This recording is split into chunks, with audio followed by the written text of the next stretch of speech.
Hey, if my accent hasn't already given away where I'm from, what I'm about to do in this video probably will. I call this reverse engineering the joke, because there's nothing more fun than explaining a joke. In this video I look at the Daily Show segment about Elmo's anti-Semitic tweets. Yes, he tweeted stuff like this.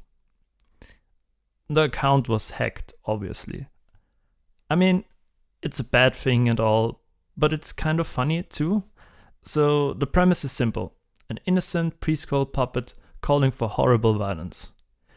So Jon Stewart invited Elmo to talk about his problematic tweets, and what follows is one of the funniest bits I've ever heard. The script is amazing, but of course Jon Stewart's delivery really makes it work. He voices Elmo while simultaneously interviewing him, and I'll have a link in the description. You have to check it out. It's something else. I was crying with laughter. So let's walk through it and see what we can learn. Hi everybody, who's ready to learn about rainbows? Elmo, you know what we're here to talk about. The Jews.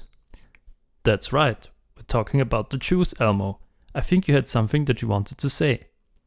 Here the only joke is the contrast between the preschool puppet and the seriousness of the issue, in my opinion. Elmo explains that he was hacked, but now the real fun begins. Elmo, what did we talk about regarding taking responsibility? It's true. Elmo wasn't hacked. It was Elmo. But Elmo was radicalized by the manosphere. Elmo is a part of the male loneliness epidemic. You see, what happened was Elmo was doing his own research on flu shots. And so on. Okay, now we switched from him being hacked to him actually meaning what he said. The explanation of the alt-right pipeline and everything is so funny, but I want to step back and think about what the thought process might have looked like to get here. The starting point was probably, let's make a bit about Elmo's racist tweet, because that's inherently funny. But what if he wasn't hacked, but actually believed it? Okay, how would that happen? Well, he was doing his own research on flu shots and was radicalized by the manosphere. Here's what's strange. If I had written that, I'd thought it was stupid. I would say to myself, isn't that a bit much? Do you have to name everything that comes up when you think about the alt-right? But it's not stupid, it's brilliant. And that's the hard part, knowing when it's actually good. I don't really know the answer for this. Probably having friends you can test it on. I don't know. Anyway, let's continue. Elmo, you need to take responsibility.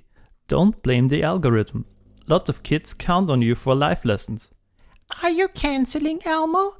Once again, the so-called tolerant left policing speech that's inconvenient to their woke dogma. Who's the real puppet now, John?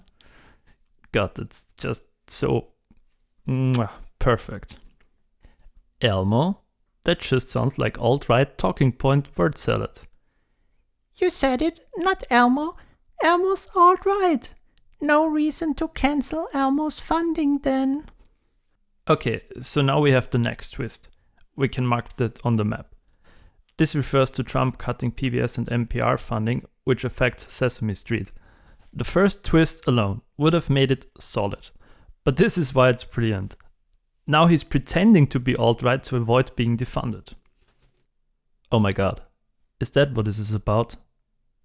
Elmo, you're pandering to the right so you can keep your government funding for public broadcasting? Elmo can't go back to the streets, John. Well, I guess I'm glad you don't, actually believe all that stuff you said about Jews. Of course not, John. Elmo doesn't believe almost any of it.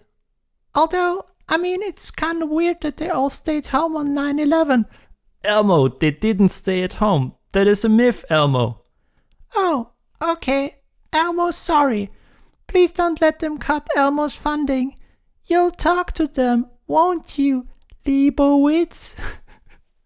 And this is the perfect ending.